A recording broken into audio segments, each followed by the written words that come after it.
Hi friends, welcome to home makers life. இன்றைக்கி நம்ம வீடியோவில் என்ன பார்க்க போகிறோன்னா சுண்டக்காய் சட்னி. சுண்டக்காய் சாப்பிட்றது உடம்புக்கு ரொம்ப நல்லதுங்க. ஹீமோக்ளோபின் லெவல் கம்மியாக இருக்கவங்க சுண்டக்காய் சாப்பிட்லாம். அது நம்மளுக்கு நல்லாயிருக்கும். சுண்டக்காய் சாப்பிட்ற அன்றைக்கி சிட்ரஸ் ஜூஸ் ஏதாவது எடுத்துக்கோங்க. இன்னும் கொஞ்சம் நம்மளுக்கு அதோடைய பெனிஃபிட்ஸ் எல்லாம் நல்லாயிருக்கும்.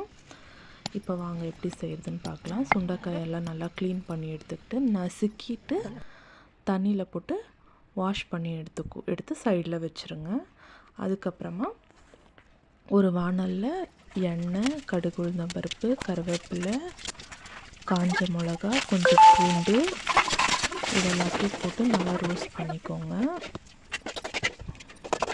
ரோஸ்ட் பண்ணதை எடுத்து ஓரமாக வச்சுட்டு அதே எண்ணெயில் நம்ம சுண்டைக்காயை போட்டு நல்லா வதக்கிடுவோம்.